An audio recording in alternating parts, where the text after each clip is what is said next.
मेरी कहानी का शीर्षक है पिंजरा। मुझे लगता है कि यहाँ पे बैठे हर किसी का अपना अपना एक परसेप्शन होगा पिंजरे को लेकर के, लेकिन कोई ऐसा नहीं चाहेगा कोई पिंजरे में कैद रहे। कोई नहीं चाहेगा। मेरी जो कहानी है उसमें जो पंछी एक पिंजरे में कैद है, उसका मानना यह है कि उसे पिंजरा पसंद है। क्यों पसंद है वो कहानी के अंत में अब आपको उसका निर्णय निकालना होगा। पिंजरा, ये कहानी यूँ शुरू हो रही है कि किसी एक घर में एक लड़की है जो अपने पापा से कह के एक पिंजरा खरीदती है, उसमें एक पंछी रखती है। उस घर में उसके माँ बाप रहते हैं और वो पंछी देखते ही देखते उसका एक बहुत अच्छा दोस्त बन जाता है। तो कहानी मैं अब उस पिंजरे में कैद पंछी की तरफ से कह रही हूँ। मेरी ही तरह पिंजरे में कैद थी वो, मेरी ही तरह पिंजरे में कैद थी वो। कैद थी, की गई या खुद हो गई, जो समझ लीजिए, वो तो नज़र का फेर कहलाएगा। मन कुछ भी कहे, समाज में जो होता चला आया है वही होता चला आएगा। कभी सुना है कि परिंदे को पिंजरा पसंद है? कभी सुना है? नहीं ना, पर मुझे पसंद है। हाँ, मुझे पिंजरा पसंद है।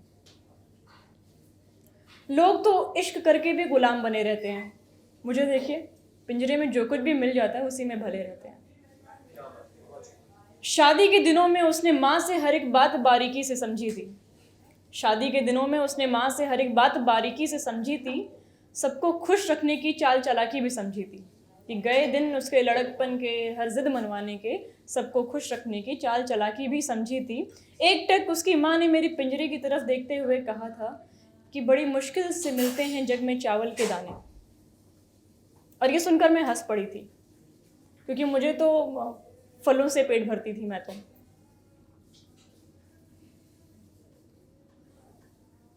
ये कहानी किस तरफ जा रही है, मुझे लगता है आप सबको एक प्लॉट तो मिल ही गया होगा। तो हुआ यूं कि विदाई के वक्त माँ ने मुझे उसे मेरे पिंजरे समेत सौंपा था। विदाई के वक्त माँ ने मुझे उसे मेरे पिंजरे समेत सौंपा था। मुझे लगा मैं उसकी करीबी हूँ, उसकी सहेली हूँ, इसलिए साथ भेज रही, पर यह महज एक धोखा था। मुझे भेजा था सांकेतिक रूप में कि अच्छा हो बुरा हो, बिटिया उसकी रहे उसी ससुराल में, चाहे कितना ही उसको चलना पड़े तेज बारिश या धूप में। मेरा पिंजरा जो है ना, थोड़ा छोटा सा है, पुराना हो चुका है, सलाखों में जंग लग चुकी है, पर जैसा भी है मेरे लिए मेरे महल का ढांचा है। ये माँ और बेटी अक्सर मेरे पिंजरे का दरवाज़ा खोल करके मुझे ऊपर आसमान में फड़फड़ाने के लिए छोड़ देती थी। मैं दूर गगन में जाके फड़फड़ाती थी, मगर फिर से वापस आकर के अपने गुंबद पे, अपने महल पे चोंच मारा करती थी। आज माँ पे और उसकी बेटी पे मुझे तरस आता है। क्यों? क्योंकि लक्ष्मी होकर भी वो घर की धूल रह गई। लक्ष्मी होकर भी वो घर की धूल रह गई, दिखावे की रस्मों में और दुनियादारी की पेशकश में कागज़ की फूल रह गई।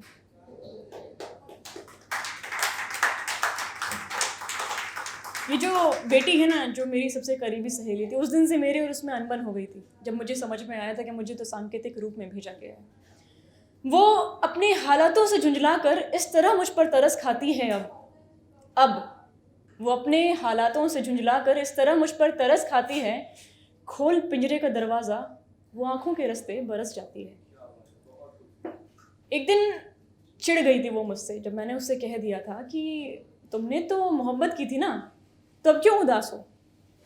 सब कुछ तो मिल गया, अब और क्या चाहती हो? घर है, इज्जत है, सुरक्षा है, फिर क्यों उस दरवाजे के उस पार जाना चाहती हो? तपाक से उसने मुझे जवाब दिया था कि मैंने मोहब्बत के आगे बंधनों को धुंधला किया है, और जब तक ना हो उड़ने की आदत, परिंदे के लिए पिंजरा ही महफूज स्थान है। पर उम्मीद करती हूँ तुम्हारी ये मासूमियत, तुम्हारा ये जिद जल्दी संभल जाए। बस यही तुम्हारे लिए आज का ज्ञान है।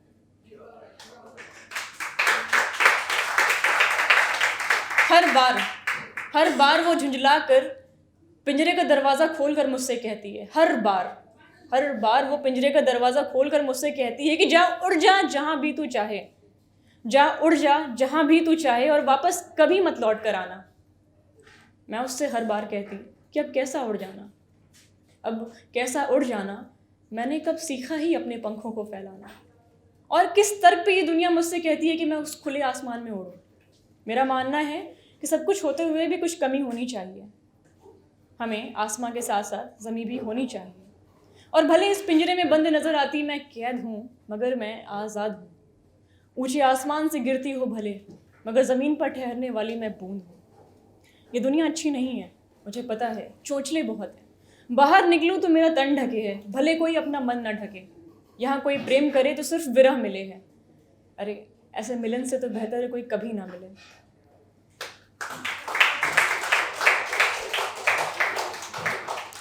अब फैसला आपके ऊपर है कि चेहरा असली दुनिया का उनसे पूछिए जिन्होंने यहाँ अपना सब कुछ गंवाया हो। चेहरा असली दुनिया का उनसे पूछिए जिन्होंने यहाँ अपना सब कुछ गंवाया हो। फिर ज़रा सोचिए हालात उस पंछी के जो छोड़ आज़ादी वापस पिंजरे में लौट आया। Thank you.